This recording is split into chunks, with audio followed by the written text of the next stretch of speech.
Hola, ¿qué tal? Buenas tardes. Bienvenidos a Matices, este espacio de Radio Monumental, que es una producción del Departamento de Noticias, en el que analizamos los temas que son noticia en Costa Rica y en el mundo. Ayer tuvimos un programa muy interesante con el ministro de Seguridad, Gustavo Mata, con el analista en seguridad, Álvaro Ramos, que por cierto, todavía estamos esperando la respuesta de justicia, a ver si don Marco Fioli acepta un debate con don Álvaro Ramos aquí sobre las políticas que ha seguido justicia hasta el momento. Pero bueno, y empezamos hoy prácticamente ya nuestra cobertura con miras a la convención PAC. Por cierto, utilizaremos el hashtag de hoy en adelante, el lunes en el debate y el domingo siguiente en la convención del PAC como decisión PAC, por si ustedes quieren empezarlo a utilizar desde ya. Hoy está con nosotros don Carlos Alvarado, precandidato del PAC. Mañana estará don Welmer Ramos también con nosotros. Así es que, don Carlos, bienvenido a Matices. ¿Cómo le va? Todo muy bien, muchísimas gracias y un gusto estar nuevamente acá, Randall. Y aquí nos escuchan, un saludo afectuoso o en sus casas o en sus vehículos. A quienes nos escuchan hoy, nos observan en la noche en Canal 2 a las 8 y nos vuelven a escuchar a las 9:30 en la radio. ¿Cómo va la precampaña? Muy bien, ya que es desde enero que estamos en esto, de una vez que renunciamos y ya ha pasado algún tiempo. Ha sido un gran aprendizaje, tengo que decir, se aprende muchísimo. La función pública fue un gran aprendizaje, pero regresar de la función pública a un contacto mucho más intenso con las personas en las diferentes partes del país, lo que genera es escuchar, entonces uno se hace una foto mucho más clara y diversa de lo que las personas a través del país, hombres, mujeres, gente mayor, gente joven, gente de muchos sectores está pensando, lo que está sintiendo, y eso es muy enriquecedor, máxime si uno aspira a gobernar. Entonces, para mí ha sido un proceso de enriquecimiento y de crecimiento personal muy intenso. Yo me siento muy agradecido con las personas que han compartido todas esas ideas, reflexiones, quejas, opiniones, sugerencias. Es un proceso muy enriquecedor, más que sentirse uno como que se ha ido a posicionar a través del territorio, es muy bonito recoger ese sentir de las personas. Pero no es la primera campaña en la que participa, porque usted participó en la precampaña de Luis Guillermo Solís, en la campaña de Luis Guillermo Solís. ¿Qué diferente hay en las campañas de Otón Solís también? Y en las campañas de don Otón, no lo olvidemos. ¿Cómo olvidarlo? Pero ¿qué diferencia hay entre ser el protagonista principal de la precampaña a ser un miembro del equipo de apoyo? Creo que los roles muy distintos. Cuando uno está en el equipo de apoyo, uno está muy preocupado por de diversidad de cosas, porque lleguen los materiales, por la agenda, por los tiempos, por muchas cosas. Cuando se está en el rol ya directo, creo que lo más importante es eso, la preocupación del contacto y la escucha con las personas. Uno tiene una sucesión, por ejemplo, de encuentros en los cuales es importante obviamente el mensaje que uno lleva y la visión que uno lleva, pero también uno tiene que reconocerse como ser humano en sus limitaciones. Uno en esta materia a uno le demanda que le pregunten de temas de la mayor diversidad posible. Tal vez en la formación de periodista uno le ayuda a un conocimiento más panorámico, pero aún así hay muchas materias muy especializadas. Y yo me empecé a dar cuenta, al principio lo que me generaba más era, llamémosle un sano estrés, porque me obligó mucho a estudiar, a leer muchos temas, a pedir que me asesoraran en temas donde no soy experto, y eso me generó parte de ese crecimiento. Pero también es curioso que es la gente es la que le transmite a uno mucho más las ideas, las problemáticas, qué funciona, qué no funciona, y eso, no sé, yo creo que humildemente uno se reconoce ahí como individuo en sus limitaciones, pero a la vez, algo que me ha hecho sentir muy bien, es cuando uno entonces está claro que no es en la soledad que se gobierna. Uno necesita gente muy buena que lo complemente, lo asesore, lo acompañe, y escuchar en eso es importantísimo. Entonces, en estos meses, ya creo que son 4 o un poco más de estar en eso, eso ha sido también un aprendizaje. Es importantísimo el tema de equipo, el tema de trabajar en red, el tema, yo creo que la otra reflexión que he tenido es que el tema central de que tengamos un sistema presidencialista unitario ha centralizado mucho la visión del país desde la visión josefina, llamemos.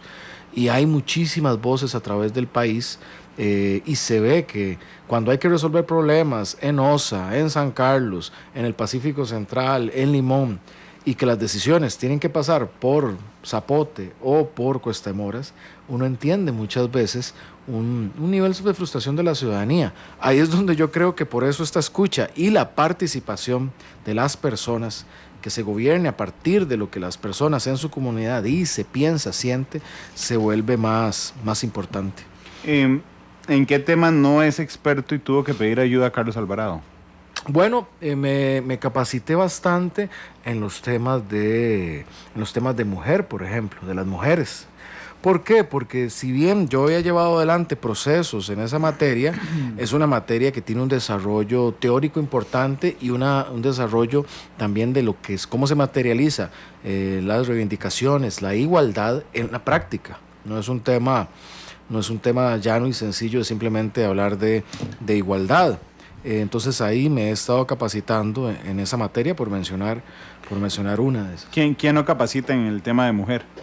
Bueno, en el partido hay bastantes compañeras que son expertas en esa materia. Por ejemplo, he recibido consejo y guía en eso de personas como Marta Solano, que es una partidaria que es conocedora de la materia, por mencionar una, ¿verdad? Que entonces eso lo nutre y lo enriquece a uno y lo hace crecer. Y también lo obliga a uno a ser humilde en esto. Uno no puede asumir que porque está en esta posición lo sabe y lo conoce todo. De ahí que lo importante es uno tener claridad en muchos principios, fortalecerse, saber dónde están sus fortalezas también, y a la vez tener la humildad de reconocer dónde no y buscar esos apoyos, porque yo me he dado cuenta cada vez más que el verdadero rol de ese gobernante, además de escuchar, tiene que ver con generar las condiciones tanto para que se den acuerdos como para que se ejecuten las cosas. No es directamente el presidente a la larga el que termina haciendo la parte, llamémosle, la carpintería, pero sí debe generar las condiciones para que las cosas ocurran. Sin embargo, me llama la atención que una persona que fue ministro de Bienestar Social necesite asesorarse después del ministerio en tema mujer, don Carlos, porque digo, en Costa Rica, y se lo oía a usted, muchas veces la pobreza tiene rostro de mujer. Y así es. Pensé que esa era una de sus fortalezas, realmente. No, pues yo creo que hicimos muchísimo en esta materia y yo me siento muy contento de haber respondido, más que con palabras, con hechos. Nosotros ampliamos, por ejemplo, el programa de Avanzamos Mujeres que se hace conjunto INAMU, IMAS. Cuando llegamos es un programa que cubría 1.700 mujeres al año. Hoy ese programa, gracias a la coordinación que hicimos de IMAS, el apoyo de la ministra de la Condición de la Mujer, Alejandra Mora, el apoyo incluso desde Hacienda para respaldar la ampliación del programa, es un programa que hoy cubre a más de 9.000 mujeres al año. Y eso porque es importante, y yo lo vi también en campo, no es lo mismo una mujer de baja escolaridad que no tiene conocimiento de sus derechos, de la potencialidad que puede desencadenar, a una mujer que ha sido empoderada a través de un proceso de capacitación. Entonces ahí uno ve en la práctica todo esto. Ciertamente he conocido el tema, ciertamente hemos hecho cosas positivas en el tema y sí, ciertamente no soy necesariamente un experto en esa materia, pero con la tranquilidad y la satisfacción de que avanzamos. En el tema de las mujeres también, por ejemplo, se avanzó positivamente con los esquemas para el aseguramiento de ampliar el aseguramiento de las trabajadoras domésticas. Eso impactará a literalmente miles de mujeres, beneficiándolas con la cobertura de la seguridad social. Don Carlos, ¿quién es su equipo de estrategia? De estrategia. Sí. Bueno, yo me hago asesorar por compañeros como, quien es mi mano derecha, que es Camilo Saldarriaga. Él fue mi jefe de despacho durante mi gestión, y es desde ahí que principalmente hemos trabajado muchísimo lo que hoy hacemos. También están cerca de mí los diputados, por ejemplo, Franklin Corella, que tiene una participación muy importante en mi equipo, don Marco Vinicio Redondo, también diputado, la diputada Marcela Guerrero, que ha puesto un énfasis muy importante en toda la agenda de movilidad y de energías limpias, doña Emilia Molina. Ella también, por ejemplo, me ha ayudado en temas, por ejemplo, en todo lo que es igual, temas de las mujeres. Es una agenda que para ella es muy importante. Don Javier Cambronero, él y don Franklin, por ejemplo, también me han apoyado en materia de educación, que es campo que ellos manejan. Don Marco Vinicio en materia de desarrollo territorial, de gobernanza multinivel. Entonces, sí, pues don Rodrigo Alberto Carazo, por ejemplo. Con don Rodrigo Alberto hemos trabajado muchos temas de rendición de cuentas y los temas que fueron importantes cuando él fue defensor y diputado. Es un grupo nutrido de el ingeniero Guillermo Santana en la materia, por ejemplo, de movilidad y tren. ¿Don Rodrigo Alberto sigue en el PAC? Sí, claro. ¿Activamente? Sí, bueno, de ahí lo hemos hecho un par de giras. Él me acompañó en toda una gira muy bonita y provechosa en la provincia de Limón, por ejemplo. No, claro, una cosa es estar con usted, pero él sigue en el PAC. Sí, él está en el PAC. ¿Este es su equipo de estrategia? ¿De campaña? De ahí derivamos muchísima de la estrategia que hacemos, sí. Ok, pero los que se reúnen, no sé, una vez o 2 veces a la semana para planear todo lo referente a su precampaña, ese es el equipo. Pues sí, ahí hay otras personas que colaboran. Hay que ver que es mucho tiempo también. Hay muchas personas jóvenes que contribuyen con su tiempo voluntario. No, yo estoy seguro, pero digamos, me refiero al cerebro ese Sí. del que se deslinda todo esto, más o menos este equipo. Correcto. ¿De quién fue idea la publicidad que está pautando en este instante? Bueno, eso lo trabajamos con la parte de comunicación y con el equipo de publicidad que es el que nos lleva la materia, que es el grupo de Madison DDB. Que es la misma que le llevó al presidente Solís. Es correcto.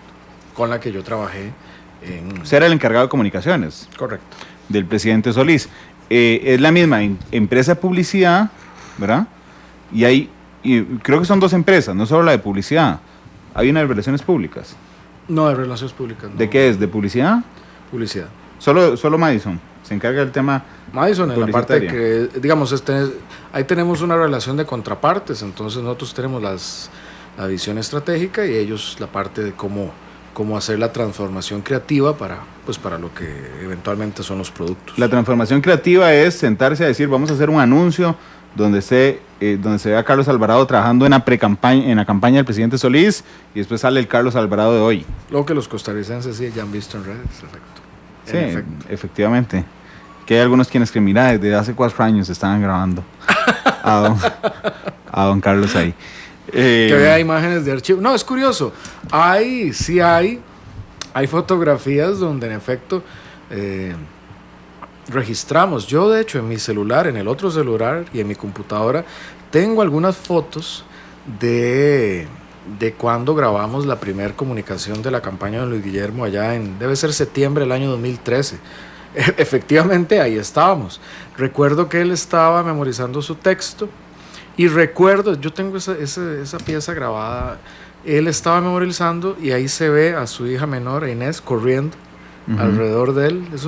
De hecho, nunca le he hecho llegar eso al presidente, pero es un bonito recuerdo de aquello. Y hay otra, casualmente, de cuando grabábamos, que estamos como en grupo, ¿verdad? Pero ese anuncio que ha circulado en redes, el spot que circula en redes, donde está Carlos Alvarado trabajando en la campaña y sale el Carlos Alvarado de hoy, ese se volvió a grabar recientemente. Sí, eso se hizo recientemente y se hace pues con un movimiento de cámara, efecto, hay un croma que permite que los 2 Carlos coincidamos en el tiempo. Ok, pero el Carlos que está sentado, creo que, no estoy seguro, creo que con las mangas arremangadas, ese se grabó recientemente. Sí, ese se grabó recientemente. No teníamos tomas de archivo de ese. Eso es.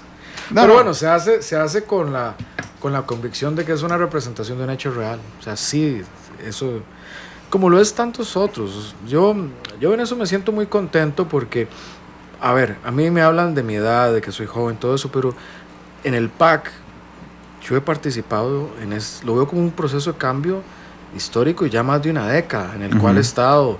Por eso a mí cuando me preguntan sobre, por ejemplo, la campaña de Luis Guillermo, que fue muy bonita, que trabajamos muchísimo, no puedo dejar de lado lo que fue la experiencia incluso en el 2006 o en el 2010. O sea, si alguien me dice, yo podría también decir, hace 11 años estuve aquí con Otón cuando se pusieron los boxeadores y las máscaras. Y eso también es una afirmación cierta y correcta. Ahí estuvimos porque creíamos en que son piezas simbólicas y de comunicación, pero lo que llaman es a esa ruta que hemos buscado para generar el cambio. Yo me siento parte de esa lucha ya de más de una década para lograrlo. Pero la estrategia, la idea de mostrarse como el candidato o el precandidato que protegerá la herencia del presidente Solís, ¿de quién es la idea? Pues no es una idea, es una realidad. O sea, yo estoy aquí, eso no es una estrategia política para una elección. O sea, cuando yo me decidí asumir esto, es porque estoy convencido que esta historia debe seguir, que el cambio debe continuar. Entonces, no es meramente una, vamos a ver. No es una pose, es lo que quiere decirme. O sea, claro, hay una convicción muy pero fuerte es una estrategia. Pues sí, pero es una estrategia, vamos a ver, eso es lo bonito en esto, es una estrategia que se fundamenta en algo muy concreto, no es una ficción. A ver, creo que lo hablamos en algunos de los momentos que hemos compartido mesa acá. Es una responsabilidad que hay que asumir.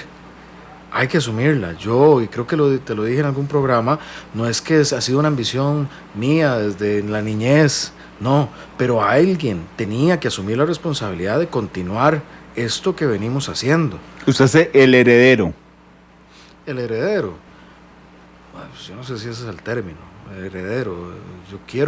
¿Le parece que podría ser el término? Pues herencia es como si me fueran a dar algo. Por herencia asocia como que uno es el que... Y eso no es así. Como si le fueran a nombrar a Edo. Sí, es que la larga no es una herencia. Es el pueblo de Costa Rica el que va a decidir. Eso es lo maravilloso también. El pueblo, en nuestra república, el soberano, va a decidir y va a dar su mandato con el voto, y nosotros estamos poniéndole a su consideración el que nos renueve ese mandato como Partido de Acción Ciudadana para seguir la ruta y sí, para mejorarla. Eso es nuestro planteamiento de fondo. Es que aquí me están hablando de un detalle técnico, pero aquí sin croma. Don Carlos, si usted se puede acercar. Sí. Voy a cambiar el micrófono. No, y además casi tenemos un problema con la cámara. Así no me distraigo tanto con los videos musicales del 2. Sí, que hay unos un poco provocadores. Un poco provocadores. Lo que podríamos pasar es que nos manden a prevista a la pantalla para ver nosotros cómo se ve. Vamos a ver, sin embargo, hay logros de este gobierno que usted usa en campaña que no tienen nada que ver con usted. El puente Alfredo González Flores. ¿Qué tiene que ver Carlos Alvarado con el puente de Alfredo González Flores? Bueno, ¿qué tiene que ver? Yo peleé durante bastante tiempo para que el PAC fuera gobierno. El PAC es gobierno y el PAC logra concretarlo. Ok, usted lo ve, en cierta y no es medida. Tanto para el tema del PAC. Hay gente que, bueno, sí, eso no es un logro del PAC para el PAC. Es que se logró hacer algo que mejora la experiencia de vida de los costarricenses. Eso a mí me satisface. O sea, la política, y yo quiero reivindicar eso, la política tiene que servir casualmente para eso, para servir. Y servir para mejorar la experiencia de vida de las personas. Pero y aquí yo creo que es un caso concreto en el que se logró. Pero no es obra suya. Bueno, es obra de un gobierno y es obra de un país, que es un gobierno de la Administración de Acción Ciudadana que lo logra materializar. Y yo quiero enarbolar la bandera del PAC en una próxima elección para seguir adelante en esa ruta. ¿Usted siente en cierta medida que también es logro suyo, don Carlos, entonces, el puente Alfredo González Flores? Un logro de Costa Rica en un gobierno del PAC. ¿En algún momento no se atribuye a usted logros que no tienen nada que ver con usted, que son logros del gobierno para utilizarlos de manera electoral? Que si yo me atribuyo logros del gobierno para usarlos con beneficio electoral. A ver, yo creo que ahí yo lo plantearía así. Hay hechos concretos, que son hechos del gobierno y de un equipo de gobierno, y que son fehacientes y son mejoras. Yo lo planteo, yo soy parte de algunos de esos logros, no de todos, obviamente, pero yo soy parte de algunos. Mi planteamiento político es profundicemos esto y mejoremos ahí donde hayamos equivocado. ¿Por qué no es parte de algunos, no de todos? Bueno, porque yo no soy, digamos, a ver, yo tuve incidencia en el margen de acción que se me dio como ministro de IMAS y como ministro de Trabajo. Por supuesto, pero es que ahí está cayendo en una contradicción, porque cuando yo le pregunto por el puente Alfredo González Flores, usted me dice, y le digo que tiene que ver con usted, porque ni el ministro de IMAS ni el ministro de Trabajo tenían nada que ver con el puente, usted me dice que sí, porque usted luchó por que el PAC fuera gobierno. O más bien pongámoslo al revés. Pero se contradijo. Vamos, no. Vamos de lo general a lo logros, vamos a lo general de lo específico. Es un logro de Costa Rica. Sí. Sí. Es un logro de la administración Solís Rivera. Sí. Sí, es un logro del gobierno. Exacto, que es del Partido de Acción Ciudadana. Y que yo soy, o aspiro a ser, el candidato del Partido de Acción Ciudadana. Uh-huh. Entonces, yo represento esa administración. Eso es lo que yo planteo. Yo ciertamente no estuve en el equipo de ingenieros que fue y que puso y soldó y hizo cosas, ciertamente no, pero sí en la sensibilidad política. Que lo planeó, ni nada. No, pero sí en la sensibilidad política que hizo que este gobierno fuera una realidad. Entonces, digamos, 1.300.000 costarricenses podrían atribuirse el puente de la Platina, Alfredo González Flores. 4,5 millones de costarricenses se lo pueden atribuir. Entonces, si mañana sale Rodolfo Pisa haciendo un anuncio, en un spot en el puente de la Platina y Antonio Álvarez de Santi, pues lo podrán hacer también adjudicándose ellos un logro. Ojalá lo hicieran. Vamos a ver si lo hacen. Seguramente que no. ¿Por Porque qué? lo critican a usted. ¿Por qué no lo van a hacer? Porque lo critican a usted por utilizar obras del gobierno en su campaña preelectoral. Bueno, que me sigan criticando. Que me sigan criticando. Ahora bien, don Carlos, no es demasiado riesgoso. Déjeme antes de esta pregunta. Yo creo que lo riesgoso sería que Antonio Álvarez y que Rodolfo Pisa hicieran el comercial en la Platina. Eso sería riesgoso. ¿Por qué sería riesgoso? Porque ¿con qué derecho podrían plantarse ahí a decir que eso es obra? Con lo que usted acaba de decir, que es obra de 4 millones y medio. Lo que podríamos hacer es que lo hagan hagan y que los costarricenses juzguen. El soberano aquí es el que tendrá la última palabra. Sin duda alguna. Y seguramente ellos pensarán que es riesgoso que usted vaya a atribuírselo también, ¿no le parece? Bueno, será los costarricenses los que lo juzgarán. Vamos a ver, lo que le iba a preguntar es sobre el riesgo. Don Carlos, ¿no es demasiado riesgoso plantear una campaña con base en los logros del gobierno cuando quedan 8 meses de gobierno y puede pasar lo que sea? Es decir, que los errores de este gobierno en los próximos 8 meses también se le van a pegar si usted gana la convención. Yo, Randall, tomo la decisión de ser o de asumir la precandidatura, y cuando ya lo tomo personalmente y lo decido, y cuando lo converso con mi familia, en un momento en el que el gobierno tenía una imagen, si no me equivoco, por ahí del 8% de aceptación, o sea, uno de los puntos más bajos de esta administración y creo que de cualquier administración, y ahí es cuando yo tomo la decisión, porque no era un tema, para mí no es un tema de si es más o menos popular el gobierno, es un tema de que creo que es algo que debe hacerse y debe seguir. Que si es riesgoso o no, vamos a ver, yo también tengo la convicción de las cosas que yo he hecho desde la función pública como demostración fehaciente de lo que puedo hacer. Yo tendré mi estilo propio como gobernante, como tengo mi forma de ser propia y mi forma de manejar las cosas. Creo que sí, en este punto es importante que los costarricenses vean que entre Acción Ciudadana y otras opciones políticas hay una diferencia. Pero si, vamos a ver, si el gobierno de la República empieza, como es absolutamente normal, a inaugurar obras, a anunciar buenos resultados en el último año de su administración, que lo hacen todos los presidentes del planeta, usted se podría haber beneficiado directamente entonces, al anclar su campaña con los logros del gobierno.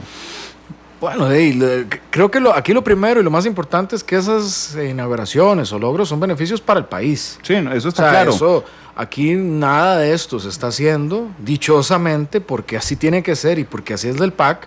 Esto no se está haciendo en miras a un evento electoral, se está haciendo porque era el compromiso con la ciudadanía. Por supuesto, el gobierno lo hace así, pero su estrategia, y digo su estrategia hablando de equipo, pues no sé si es suya en lo particular, su estrategia es que las buenas obras del gobierno, las inauguraciones del gobierno, se anclen directamente después a su campaña electoral.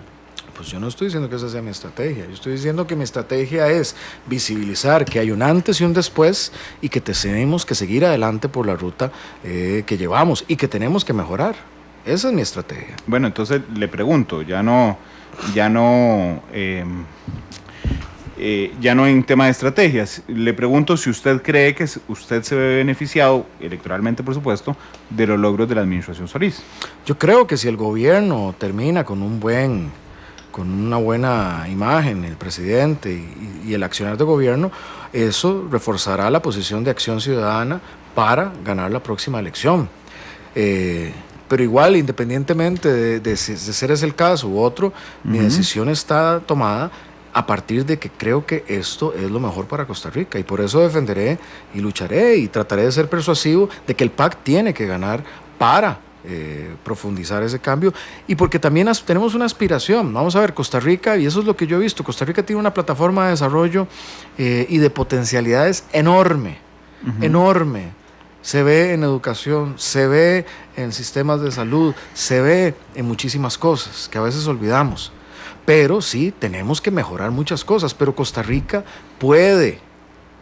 Y yo creo que eso es lo que tenemos que convencernos. No solo puede, debe desarrollarse de cara al siglo XXI. Hay países que no tienen esa plataforma de oportunidad como la que nosotros tenemos, y eso es lo que a mí me hace optimista. Pero para eso hay que asumir el reto, hay que asumir esa responsabilidad, hay que dar ese paso, y eso es lo que estoy dispuesto a hacer. Don Carlos, bajo el argumento que usamos cuando le pregunté sobre el puente de Alfredo González Flores, que usted me dijo, bueno, yo participé activamente, usted logró, además, junto con un montón de gente, que el presidente Solís fuera candidato primero del PAC, después logra usted, además, como parte de un equipo, que el presidente sea presidente, logra gobernar en conjunto, además, como miembro del Consejo de Gobierno con el presidente, y entonces ahí dice, bueno, los logros de este gobierno son logros también de Carlos Alvarado, porque son logros de 4,5 millones de costarricenses. Lo malo que ha hecho este gobierno también usted tiene responsabilidad, se le pueden pegar en campaña, se le pueden atribuir a usted por llevar al gobierno del PAC a casa presidencial. Sí, es algo que por lo cual se me puede pedir opinión, por lo cual se me puede pedir que rinda cuentas en el marco de mis responsabilidades, y en eso cualquiera que haya estado en la función pública está sujeto a eso en el marco de la rendición de cuentas. Yo de eso nunca he renegado ni renegaré. Los sobrepagos de las viceministras. Ajá. ¿Cómo vio eso? A ver, y eso creo que es un tema que ha tenido, sí, recurrente. Está diciendo que siempre preguntamos lo mismo. Sí, pues está bien, digo, bueno, es que es que aquí sí lo van a oír. No, yo en esto, a ver, en eso, como te decía antes, no reniego, y me gusta ponerlo en su justa dimensión. Pongo mi propio caso. Cuando yo estaba en el IMAS, mi remuneración era por el tipo de esquema de IMAS, que era un salario único. Entonces, digamos, era lo que era. Cuando el presidente me pide asumir el Ministerio de Trabajo, yo presento mis atestados a la Oficina de Recursos Humanos, es decir, mis títulos, colegiatura, todo eso que le piden a uno, y son ellos los que a partir de eso me dicen mi salarialidad, ese tipo de cosas, y son ellos los que a partir de eso me dicen su salario es tanto, y así funciona. Entonces yo presento mis atestados y Recursos Humanos, cumpliendo su función administrativa, me dice es tanto. Ese es el caso en general con los jerarcas en esta materia. Ahora, y vamos ahí al tema, una vez que se identifica que ese acto de la parte administrativa, que se venía haciendo mal desde antes, pero que no es justificación, y se incurre en ese error, hay que corregirlo, y sí, en efecto, una vez identificado, devolver lo que se le ha dado de más. Primer hecho. Segundo, hay que ver por qué desde lo administrativo se hizo mal, y ver esa responsabilidad.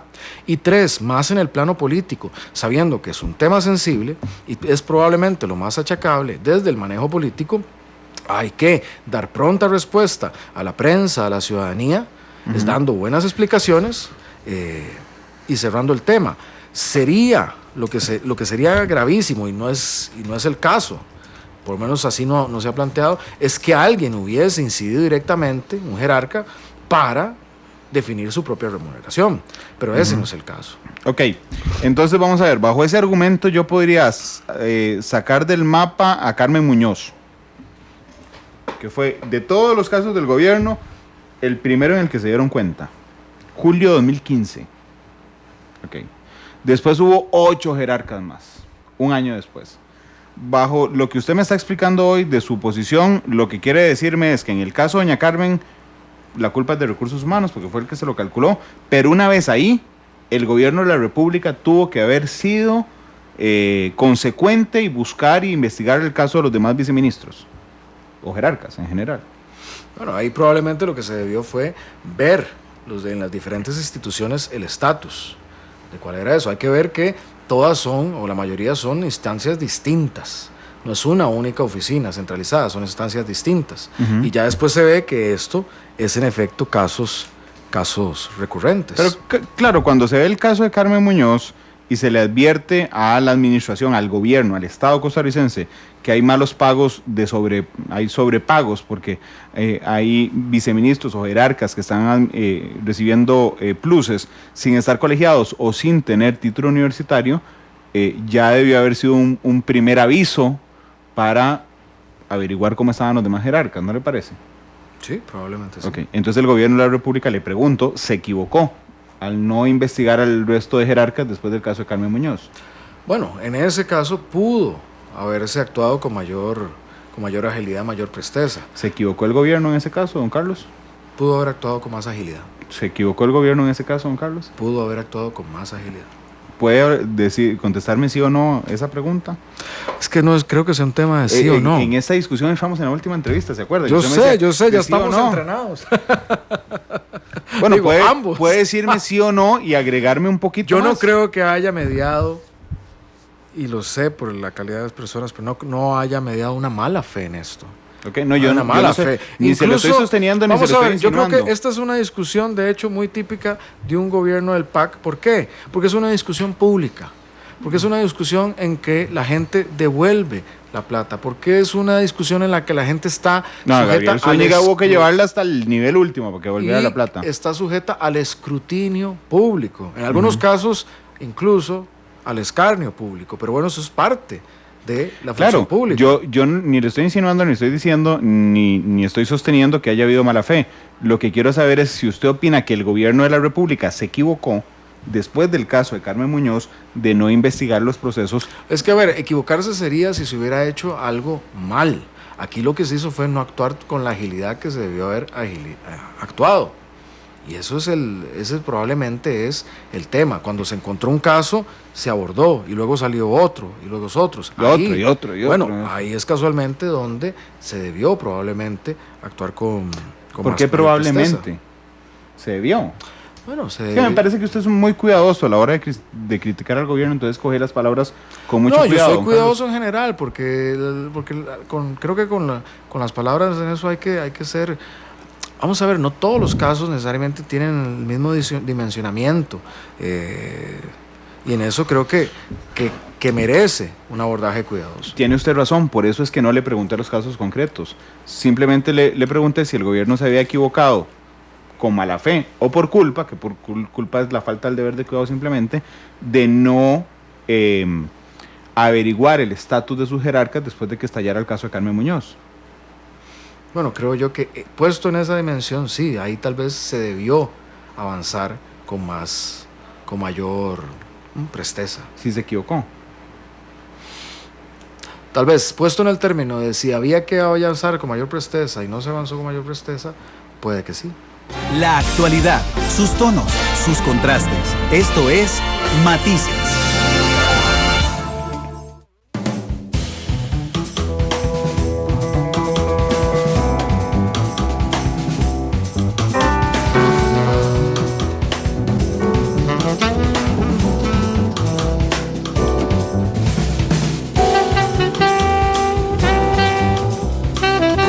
Don Carlos, ¿quién está financiando la campaña? Bueno, la primera parte fue mayoritariamente con mis ahorros. también, y eso yo le agradezco infinitamente, no solo por el apoyo emocional, sino también por mi esposa trabaja y se ha convertido en el principal sostén del hogar. Y contribuciones muy al estilo del PAC, bastantes personas haciendo contribuciones pequeñas, personas que son simpatizantes del movimiento y que están en los reportes que digamos que como tendencia le remitimos al partido porque todo el manejo de la plata se hace a través de cuentas del partido. Uno deposita eso y queda los registros de las personas que hacen los aportes. ¿Cuánto ha costado? Sí, ¿Cuánto puso sus ahorros? Híjole, podría hacerte un estimado, pero estamos hablando de ¿qué sería? Unos 7 millones de colones, tal vez. 7 millones de su bolsa, digamos. Sí. Ok. ¿Y cuánto ha costado? Ese dato sí no lo tengo, no lo manejo. Sé que para el día de la elección estamos hablando aproximadamente unos 10 o 15 millones. Yo, honestamente, en eso, delego mucho en eso. Me veo más la parte de fiscalización, pero no. Estoy más enfocado en la parte de territorio, en la parte de movilización, en la parte de comunicación. Bueno, pero siendo usted candidato del PAC, que es el ali, digamos, de la transparencia y la ética, supongo que usted se meterá a ver de dónde sacan la plata. No, las personas que están en eso son personas de absoluta confianza y tienen una línea clarísima de cómo obrar, de cómo trabajar. ¿Qué piensa que hayan condenado al partido por estafa? Pienso que fue parte de este proceso que sí, que tuvo que ver con un error en el manejo. Creo que no, en eso no me dio una mala fe. Creo que también habrá una oportunidad importante para las personas, en lo particular, que fueron condenadas para defenderse en una segunda instancia. Creo que también el partido toma la decisión, creo yo, oportuna de seguir adelante, pero también importante decir, aquí no fue un proceso en el que alguien hizo algo para enriquecerse, sino que simplemente hubo un mal manejo en la forma en que se reportó algo. Pero bueno, yo creo que en eso ¿qué nos toca? Aprender mucho para el proceso actual, aprender mucho para la nueva elección, para no incurrir en aquello, pero mantener eso. Vamos a ver, es que igual eso es un tema que está en la política gracias al PAC, que es uno de los logros más grandes, creo yo, que hace el PAC, y que es mucho, yo siempre lo reconozco, de don Otón Solís. Don Otón Solís, cuando sale de la política tradicional, ¿cuál es uno de sus diagnósticos? Intuyo yo. Él dice, el financiamiento de campaña es algo de lo que está perjudicando la calidad de la política, porque en campaña, las campañas millonarias están determinando quiénes son los grupos de influencia detrás de los tomadores de decisiones. De ahí que el modelo que él establece, por un lado, al PAC lo financio yo, muchas personas contribuyendo poco y no pocos con millonadas, al apalancarse en el financiamiento público, al renunciar a parte del financiamiento público como mecanismo, todo eso lo que contribuye es a una mayor transparencia y sobre todo que es algo de lo que goza el gobierno del PAC y de lo cual yo voy a contar, es tener lo que yo llamo la equidistancia, es decir, la capacidad de la toma de decisiones sin estar amarrado a un grupo que es el financista o a un grupo que es el sector que lo coopta. Seguramente, pero usted participó en esa campaña, estamos hablando de 2010, ¿verdad? Correcto. Ok, en 2010 un tribunal de la República encontró delitos en la campaña del PAC. Bueno, los encontró el Ministerio Público y el Tribunal Supremo de Elecciones se los trasladó al Ministerio Público, y un tribunal de jueces, por supuesto, encontró culpables de delitos a miembros del PAC en esa campaña. Usted se arropa en la buena fe del PAC, los logros históricos del PAC y los logros de este gobierno. Usted no ha parado de hablar del PAC en una entrevista, don Carlos. Bueno, ese es mi partido, no voy a renegar de ello. No, estoy seguro de eso. Pero bueno, la condena del PAC, se cometieron delitos. ¿Cuánto le puede perjudicar a usted eso? Bueno, eso es algo que está en la esfera pública. Es algo que tienen que sopesar los costarricenses. Eso es parte de lo que está en esta discusión y lo que será parte de la campaña. ¿El PAC es tan bueno como se vende? el PAC es mejor de lo que hay en los demás partidos. Y eso estoy absolutamente El seguro. menos malo. No, porque ya quisiera yo ver, si lo ponemos en el contexto de otros países, qué partido fuera de Costa Rica pone los estándares éticos que pone el PAC. O sea, qué partido procura hacer política a partir de la ética, o como lo hace el Partido Acción Ciudadana. O sea, yo creo que el PAC pone los estándares y la barra muy alta, no solo en el ámbito nacional, en el ámbito regional. Y además, yo creo que es un beneficio no del propio PAC, del beneficio de Costa Rica. Yo creo que el PAC tenga sus estándares como los tiene, es un beneficio, viene a mejorar la calidad de la política del país. Bajo este argumento que le acabo de escuchar, supongo que la propuesta ética del PAC, si usted queda presidente, la llevará al gobierno, como está pidiendo Otón Solís, que dice: el precandidato que me diga que va a agarrar todos los lineamientos éticos del PAC y los va a hacer compromiso en su gobierno, voy a darle apoyo a ese precandidato. Bueno, vamos a ver. Yo inicié en el PAC en el año 2002, más de cerca del 2004. Desde ahí estoy y soy defensor de sus estándares éticos. Lo fui en la campaña del 2006, lo fui en la campaña del 2010. Ahora, siendo ministro, me guié por esas normativas, conociéndolas desde tiempo atrás. ¿Sí? Ahora que soy precandidato, incluso como parte de mi inscripción de precandidatura, está el compromiso de guiarse por los códigos de ética. Del y PAC. eso ya, correcto. Pero el gobierno no lo tiene así. El gobierno de Luis Guillermo Solís. Bueno, mi gobierno lo tendrá así. Hombre, 2,49. Es la primera vez en la entrevista, y por favor, márqueme esa parte, 2,49, que se separa del gobierno. Esa es una diferencia fundamental. Usted sí respetará la normativa ética del PAC en su gobierno. Yo respetaré la normativa ética del PAC. Porque, ¿qué le parece que este gobierno no lo haga? Es que hay que ver en qué dimensión, en dónde. Ahí vamos a ver. La ética Los asesores en la Asamblea Legislativa. La ética tiene una característica, o dos características fundamentales, el ejercicio de la ética. Tiene una característica preventiva y pedagógica. Es decir, la ética sirve para tener una serie de comportamientos donde los individuos enfrentados a situaciones con la práctica ética saben cómo actuar de mejor manera. Una vez que eso está en cuestionamiento, pasa ya a los procedimientos para establecer la verdad real sobre los hechos.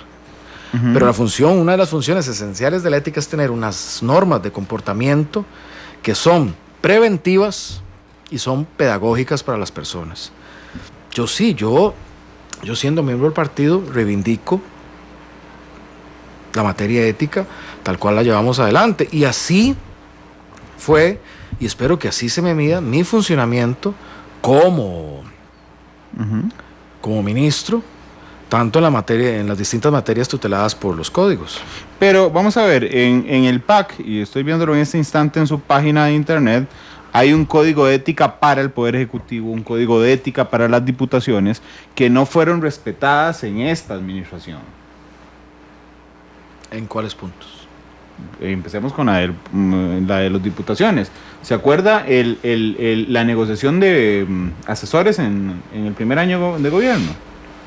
Que no los nombró el PAC, pues se los dio al PUSC. Entonces seguimos gastando exactamente lo mismo como país. Vamos otra vez a ese mismo planteamiento. El planteamiento ético es preventivo, para enfrentados a situaciones no ejercerlo. Quien es responsable de ese planteamiento ético es quien actúa.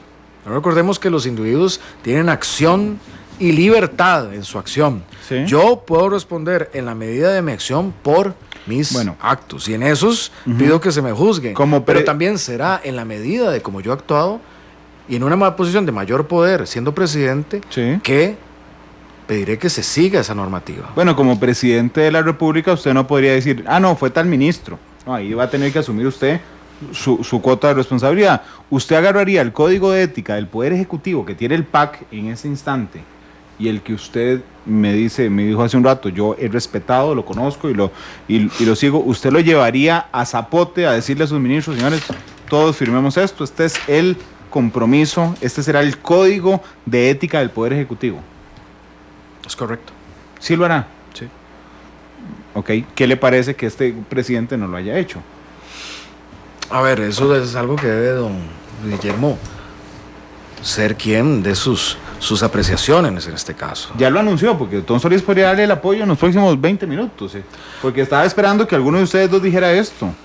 Bueno, no, es que me parece como que yo lo vi tan natural siendo ministro de guiarme por el código, porque es algo a través de lo cual nosotros, quienes somos el partido y lo conocemos, con que hemos convivido.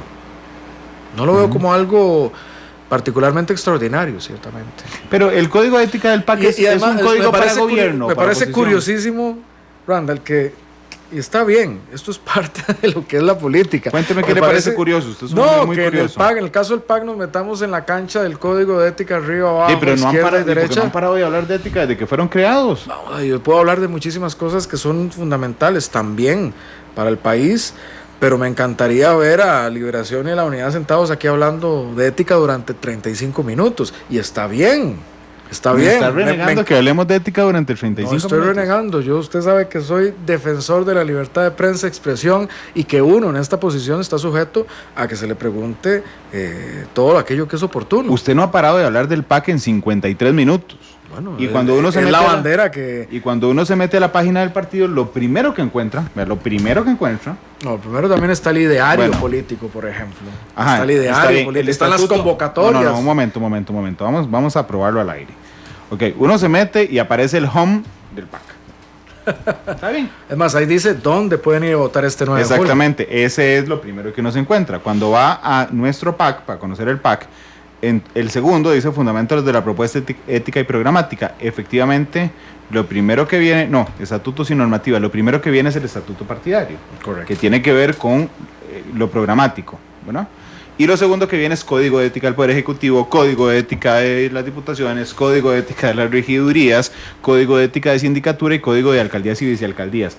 Y enhorabuena. El PAC tiene algo fundamental. Vamos a ver, enhorabuena. Y sí, enhorabuena. No es reconocido hoy el gobierno de Luis Guillermo Solís como un gobierno honesto, superior en esa materia. Es que eso es lo que estamos hablando. El cambio tiene que ver con eso.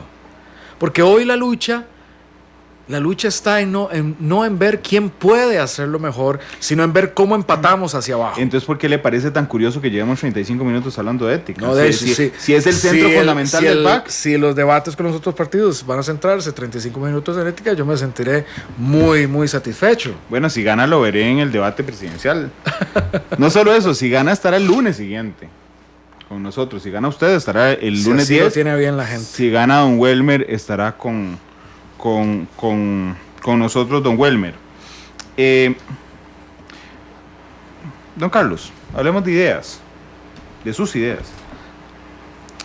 Vamos, deme 4 minutos antes de ir a la pausa y regresar con el último bloque de sus ideas, porque usted ya estuvo hace meses aquí cuando presentó la precandidatura.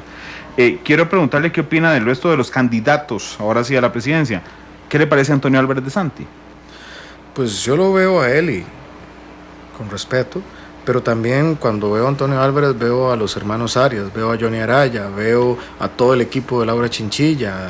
Entonces ahí lo que veo es a lo que desde hace más de 17 años hemos luchado porque Costa Rica cambiara. Entonces eso es lo que yo veo, el pasado. ¿Rodolfo Pisa? Me parece un buen señor, sí, pero creo que representa también una visión del pasado. ¿Rodolfo Hernández?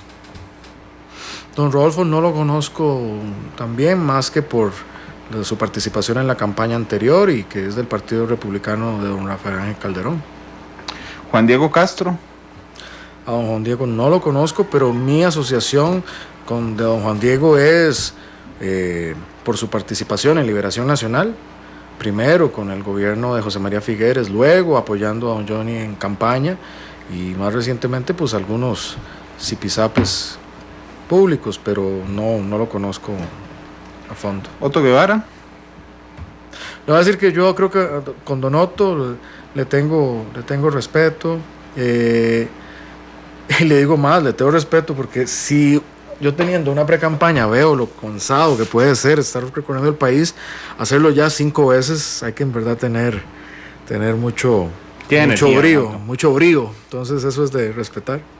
¿Natalia Díaz? Pues la conocí ahora que siendo ella diputada, no, creo que tiene algunas posiciones un poco conservadoras y pues que no comparto particularmente. Déjeme ir a la pausa. No, es que siempre que voy a ir a la pausa se me antoja una pregunta que no tenía planeada. No importa. ¿El PAC es el mejor partido que hay en este país? Creo que demostrado en los hechos, sí. Ok. Don Welmer es del PAC. Correcto. ¿Qué de diferente tienen don Welmer y don Carlos Alvarado? Enfoques, personalidad, talantes, maneras de ver el liderazgo.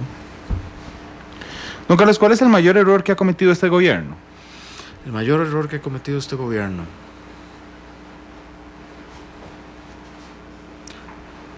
Creo que sufrimos mucho la curva de aprendizaje. La sufrimos muchísimo. Fue muy dura. El primer año fue un año muy duro y lo digo como habiendo estado allí. Y tal vez no tener una capacidad más ágil de reacción. Pero aún así, con ese año tan duro, y lo digo en carne propia, aún así, en los resultados estamos siendo muy superiores a lo que entregaron los gobiernos anteriores. Entonces, eso a mí lo que me pone a pensar es, un segundo gobierno del PAC con más experiencia, sin derecho a un beneficio de la duda, tiene que por obligación ser superior y mejor al primero. No tiene beneficio de la duda. Además ya tenemos más experiencia, hemos profundizado en equipos y yo creo que es ahí donde yo siento esa esperanza. Yo veo a un PAC entregando un segundo gobierno en el año 2022 con mucho resultado concreto en diferentes materias. Y veo la posibilidad de a ese cambio ponerle muy claramente la línea base y la línea de llegada en un segundo gobierno. Vamos a la pausa ahora sí, porque en esta tiene que escoger la canción, 2:59. Ya regresamos para hablar sobre algunas propuestas.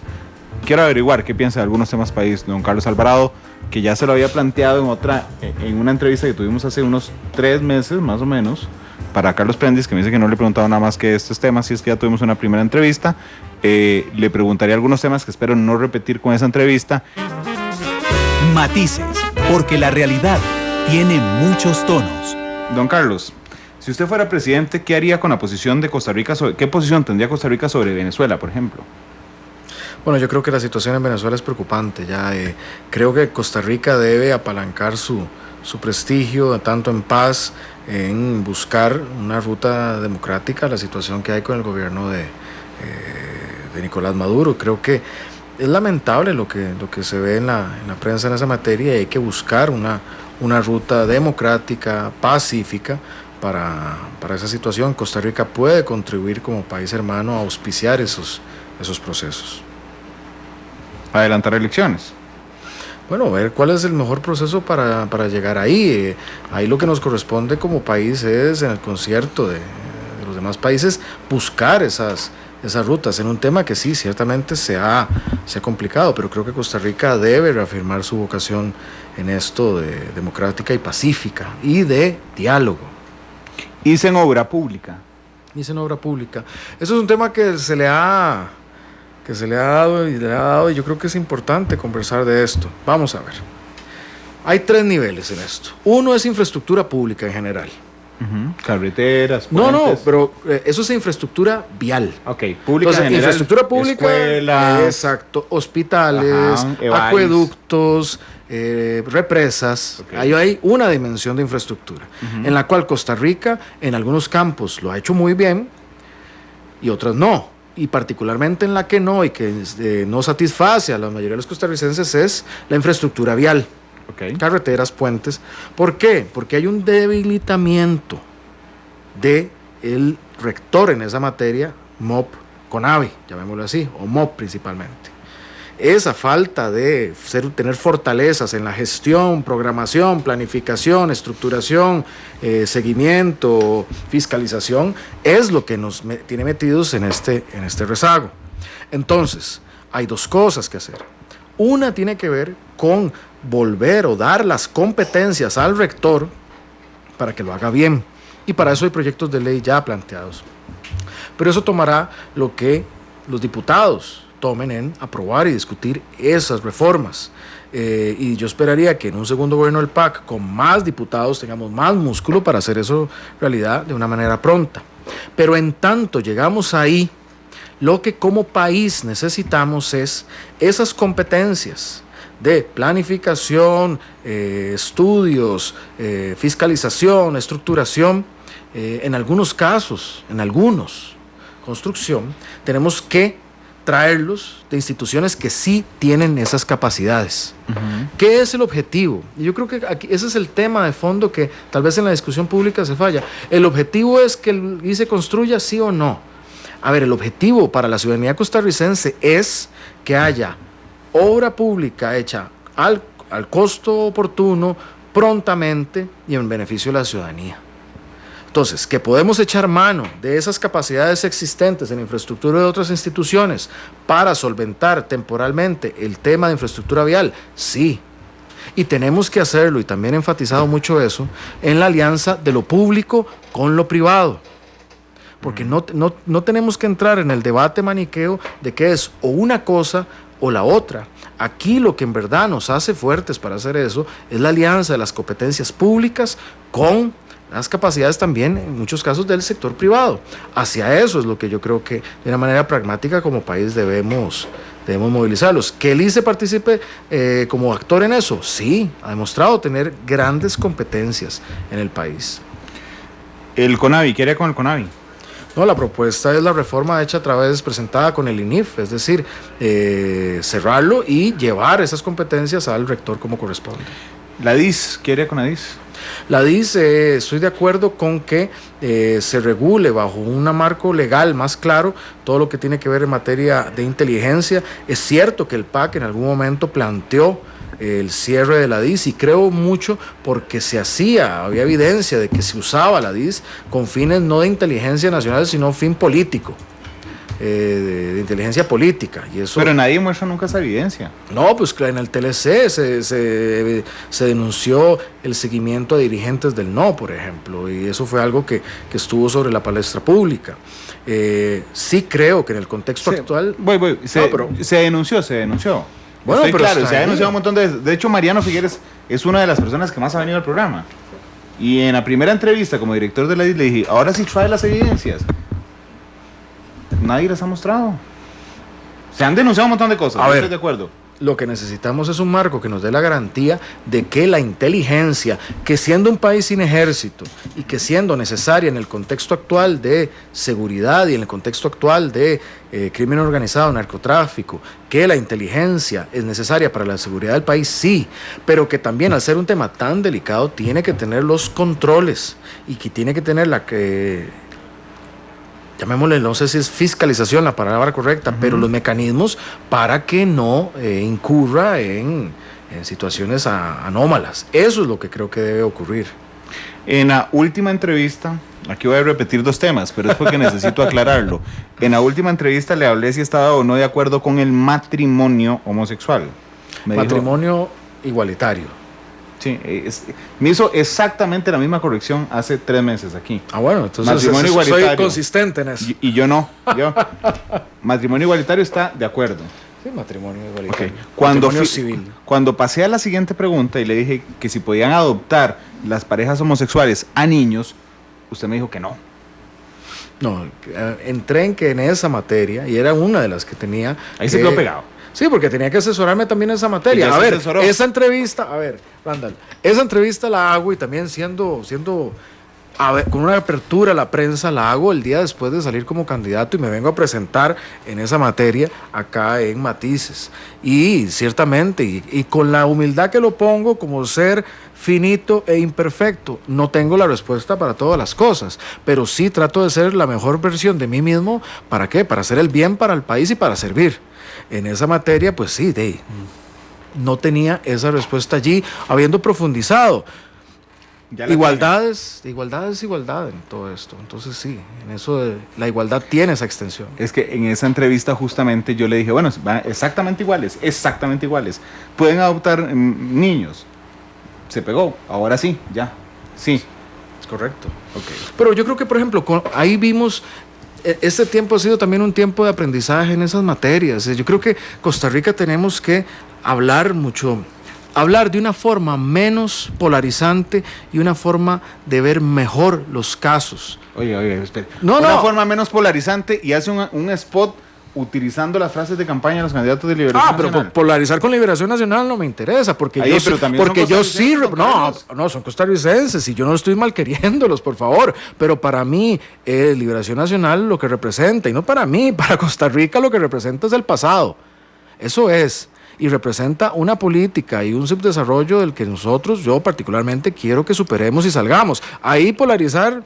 Claro, no, pero es que usted me pero dice, yo estoy hablando no que de... no hagamos un discurso polarizante, No. pero polarizar con Liberación Nacional Estoy hablando de las personas, no hay de la política. La política me parece muy bien que podamos polemizar y yo, incluso cuando don Ronnie Monge a veces hace el uso de la palabra en el plenario, y me parece bien. Y yo con don Ronnie cuando lo veo, pues le tengo gran afecto y estima. Y sé que es una persona que quiere lo mejor para el país, desde su óptica y de su visión. Eso fue un aprendizaje enorme en el Ministerio de Trabajo. Y eso es algo que me da mucha esperanza para Costa Rica. Yo tuve que estar sentado con los diferentes centrales sindicales, tuve que estar sentado con los grupos empresarios, y eso se repite una y otra vez. Tenemos personas de altísima calidad, patriotas, gente que ama esta tierra y actúa a partir de lo que considera que es mejor para el país. Y yo eso lo veo en una posibilidad de encontrar acuerdos para hacer cosas por el bien del país. Cuando me refiero a temas polarizantes, hay veces, por ejemplo, y eso lo viví muy de cerca, por ejemplo, cuando hablamos de la población de las personas trans, muchas veces el debate público termina estigmatizando a esta población. A mí en el IMAS me correspondió conocer muchísimas realidades de esta población, personas que a los 13 años tienen que abandonar, no tienen que abandonar, los echan de sus hogares por su forma de ser, y que entonces no tienen acceso a una educación por eso mismo, y que entonces terminan en las calles. A ver, eso a todas luces es algo que desde una sociedad que quiere moverse hacia el respeto de la dignidad de todas las personas no es aceptable. Pero entonces terminamos el debate más bien haciendo una estigmatización de eso y no viendo sus orígenes. A eso es lo que me refiero en estos casos. Yashin Castrillo, que nos está escuchando. Otro tema, por ejemplo, de polarizar, cuando estuvimos ahora en la marcha del día sábado, por ejemplo, ver al bloque de familias diversas, bloque de familias diversas como núcleos familiares que están conformados con amor, personas que se quieren. Y digo, con personas que son niños en esos núcleos familiares. ¿Sí? O sea, ¿por qué no podemos también ver esa dimensión de lo... No tengo idea, ¿usted hace 3 meses no la veía? Bueno, y no es positivo que lo vea ahora. No hay ahí un crecimiento. No deberíamos también como país verlo ahí. Yo creo que es ahí donde lo tenemos que llevar. Pero es esa la dimensión de poner las cosas en blanco y negro, solo una polarizante, lo que creo que no nos permite avanzar a una mayor empatía, entendimiento de las realidades de los demás. Ya entendí por qué no me contesta ni sí ni no. Dice Yashin Castrillo. Porque la realidad es compleja, porque es muy compleja la realidad. Por eso el programa se llama Matices. Porque tiene todos los tonos de la actualidad. Un día me invitas a conducirlo de manera emergente, tal vez, entonces, sí, para ver los matices, sí. Si es presidente, no puedo. Lo que hacemos es que yo te entrevisto a vos. Si es presidente, no puedo. Bueno, entonces lo podemos hacer dentro de 5 años. Yashin Castrillo dice, ¿qué opina don Carlos de que este gobierno rindiera informe a la Comisión Interamericana de Derechos Humanos en mi demanda rechazando el matrimonio y la unión de hecho? Es un doble discurso. En relación de hecho, le agrego, piden consulta a la comisión, que lo hizo la vicepresidenta Chacón, supongo que usted sabe ese proceso, para que se reconozcan efectos patrimoniales, pero no personales, unión de hecho ni matrimonio. Bueno, el detalle de esas consultas no, ciertamente no. ¿Usted está de acuerdo? Así. Lo que pasa es que aquí ahora voy a ponerme abogado del diablo. Usted. No, hasta ahora. Hasta ahora. No, pero a su favor. Porque usted lo que dijo hace un rato es matrimonio igualitario y enfatizó en el igualitario, es decir, que tengan absolutamente todos los derechos y las características de un matrimonio heterosexual. Vamos a ver, también hablando en esta materia, hubo una señora que me generó mucho fue una experiencia bonita, porque era una señora que uno le tenía todo, hablando de matices, uno hubiera dicho que era una mujer conservadora por verla. Y cuando hizo una exposición, a mí me pareció de las más lúcidas que he escuchado en la materia. Ella empezó hablando del Estado laico. ¿Y por qué la necesidad de un Estado laico? Una separación entre la Iglesia y el Estado.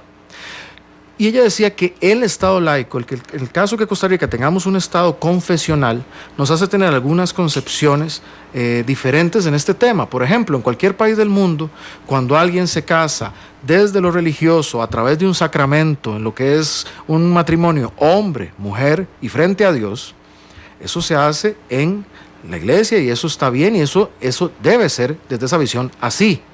Pero después, si solo tienen ese matrimonio y van a pedir un préstamo, le dicen, al Estado le dice, usted frente a nosotros no es. Solo aquí no hay que irse a casar. Exactamente. Entonces la gente tiene que se casa al ayuntamiento con el abogado y después también bajo el sacramento del matrimonio.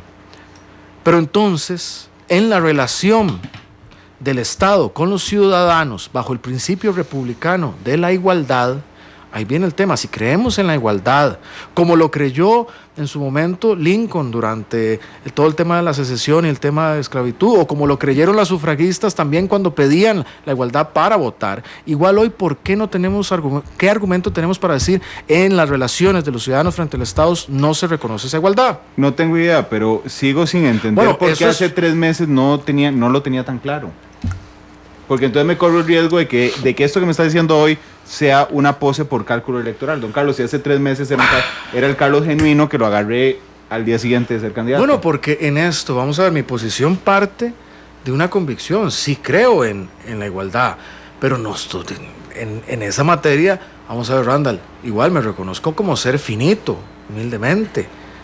Y de que no manejo. Contaminado de humanidad, como dice don Rodolfo Pisa. Bueno, es una bonita. Don Rodolfo tiene a veces frases muy bonitas. Sí. Coloridas. De hecho. Bueno, esa puede ser una muy, muy buena en esta materia. Las pensiones, ¿qué haría con las pensiones? ¿Con cuáles de todas? Con el régimen de la caja. Con la caja, a ver, a partir del estudio actuarial es claro que necesitamos como país tomar una serie de decisiones. También porque lo que es una demostración es que el sistema ha sido exitoso en cuanto a generar una población de mayor longevidad, de mucha salud y que está cambiando nuestra pirámide demográfica. Eso queda clarísimo. Hay que tomar acciones. ¿Qué acción tomaría usted siendo presidente? Vean, ¿cuál es? Un diálogo con resultados, profundo. O sea, y vuelvo a mi experiencia en el Ministerio de Trabajo. Tanto el sector sindical como el sector laboral, y con justa razón, más razón el gobierno, queremos la sostenibilidad de la caja en el tiempo, porque es un pilar no solo de nuestro bienestar social, sino de nuestra competitividad. La salud de nuestra población es uno de nuestros elementos diferenciadores en el mundo. Y queremos que siga siendo así. Pero la verdadera sostenibilidad no es solo numérica, es el del acuerdo social, está en medio del pacto social. ¿Usted quiere un diálogo? Hoy yo me siento muy satisfecho de leer que UCAEP se reintegra ahí a la mesa de... Claro, pues ya salió publicado el aumento del IBM. Bueno, pero igual tenemos porque va a ser el diálogo. Va a ser lo que va a permitir. A mí me dicen, bueno, pero ¿cuál es la propuesta concreta? Diga, ¿cuál es la... Yo creo que la UCAEP es alguien de los que más lo extraña usted en el Ministerio de Trabajo.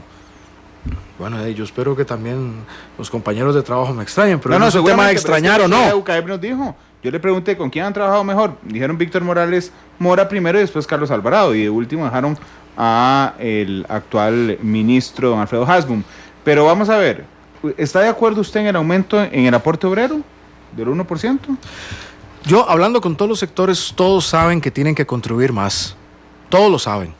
El gobierno va a tener que contribuir más. ¿Por qué las empresas tienen que contribuir más? No, porque todos vamos a necesitar durante el tiempo para llegar al punto de la sostenibilidad aportar un poco más. ¿Usted sabe cuánto aporta los patronos? Está en 508. No, ese es el de los trabajadores, 3.64, 508. Vamos un momento. Pero es que déjame llevar esta línea discursiva, porque esto es lo que para mí es clave. Es clave. Silencio mío un minuto, por favor. La sostenibilidad, y esto puede sonar intangible, pero es fundamental, está en el pacto social que ahí se logre, está en el acuerdo social que ahí se logre. Todos llevarán desde su óptica lo que consideran es su o la propuesta. Está bien, pero es el acuerdo de partes en cómo ejecutar eso lo que le da la sostenibilidad en el tiempo. Es ese acuerdo, es cuando llegamos en la mesa y nos ponemos de acuerdo, como lo hicimos en la fórmula salarial del sector privado, o como este país lo ha hecho otras veces, de manera excepcional, porque tenemos la posibilidad maravillosa de hablar y ponernos de acuerdo. Eso, ese ejercicio del diálogo con resultados, que en el pasado puede ser tan menoscabado, pero igual lo vemos en la relación, lo vemos a ver, en el tema de un presidente no puede dictar cuál será. Claro, pero puede tener opinión. Le di el minuto en silencio para que pudiera seguir su discurso completo, pero le voy a decir una cosa, usted no puede ordenar las soluciones al régimen de invalidez, vejez y muerte, pero puede tener una opinión, ¿verdad? Igual que la tiene el presidente Solís y que la transmite a través de Alfredo Hasbun a la mesa de diálogo. Entonces yo le quiero preguntar cuál es su posición. Los patronos aportan 508, los trabajadores con este nuevo cambio 383 y el gobierno, el Estado 048. Si estuviera en sus manos, ¿cuál es su posición? ¿Le subiría a los tres? ¿Le subiría el aporte estatal, el aporte patronal y el aporte obrero, don Carlos? Los trabajadores han manifestado que están anuentes a que en algún grado se aumente. Pero hoy marcharon todos los educadores marcharon en la calle. Pero vean, entonces eso, marcharon, pero han manifestado anuencia al aumento. Lo han manifestado, no al del 1% tal cual fue dado, pero sí ha manifestado su anuencia al aumento. El gobierno tiene también que hacer su propio pero aumento. No me resuma y las eso nos termina. ¿Usted qué opina? ¿Usted? No, sí, que las partes tienen que, en el caso obrero, sí, habrá que medir el aumento. Ya también. está el 1%, ¿está de acuerdo con él? Pero no, el tema es que los trabajadores no están de acuerdo con él. Bueno, pero el tema es que yo no le estoy preguntando a los trabajadores. El tema es que los presidentes tienen que buscar el acuerdo entre las partes. Eso es lo fundamental. Eso es lo fundamental. Eso es lo fundamental. No se me olvida la pregunta. El presidente es el presidente de los sindicatos, el presidente es el presidente de los empresarios. Hombre, pero el presidente tiene que tener opinión. Y la tengo. Cuéntemela porque no la he logrado detectar. ¿Está de acuerdo o no está de acuerdo con el aumento del 1% al sector obrero? Tal cual ha sido generado, no. Ok. ¿Usted le subiría el aporte a los patronos?